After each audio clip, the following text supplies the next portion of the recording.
Phone is sum of 18,400 at 10% per annum for a certain period of time is 3864 interest compounded yearly. What is simple interest on double the sum at the same rate for double the time? अच्छा, देखो एक ही सवाल में दो हल्के हल्के सवाल mix कर दिए हैं।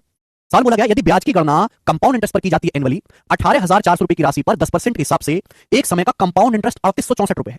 18,400 रुपए पर आपको 3864 रुपए कंपाउंड इंटरेस्ट मिला, बताओ कितना है?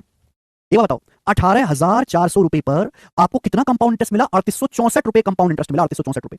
परसेंटेज में कितना कंपाउंड इंटरेस्ट मिला? तो आप कहोगे सर 2 जीरो कट जाएगा, ये आएगा 184 दूनी 368 18 बचेगा 21%। आपको 21% कंपाउंड इंटरेस्ट मिला 18,400 रुपए की धनराशि पर 10% ब्याज की दर से। जो आपको ब्याज मिला है 3864 रुपए मिला है। ब्याज किस पे मिलता है? प्रिंसिपल। प्रिंसिपल 18,400 18,400 पर 3864 ब्याज कितना होता है? 21%। अगर आपको 21% ब्याज मिला है, ब्याज की दर 10% है, तो समय कितना होगा? 2 साल। 2 साल में मिलेगा ना, 10 का 2 बार 21% होता है, समय 2 साल है। आपसे पूछा डबल धनराशि पर, धनराशि डबल करो, डबल धनराशि, धनराशि का डबल हो गया 18,400 का दुगना, डबल धनराशि पर समान दर से, डबल धनराशि पर समान दर से, समान दर मतलब ये 10%। दुगनी समय का साधारण ब्याज ज्ञात कीजिए। सिंपल इंटरेस्ट आपको बताना है। एक बात का जवाब दो मेरे प्यारे भाई, ब्याज की दर सेम है 10%। डबल टाइम का सिंपल इंटरेस्ट बताना है, डबल टाइम का सिंपल इंटरेस्ट। पहले समय था 2 साल, 2 साल का डबल कितना होता है? 4 साल। 4 साल का सिंपल इंटरेस्ट क्या होगा? अगर 1 साल का सिंपल इंटरेस्ट 10% है तो 4 साल का सिंपल इंटरेस्ट आएगा 40%। तो भैया 40% निकालेंगे। क्लियर है? परसेंटेज से यहां पे 2 जीरो कटना ही है, एंड में 1 जीरो आएगा मात्र।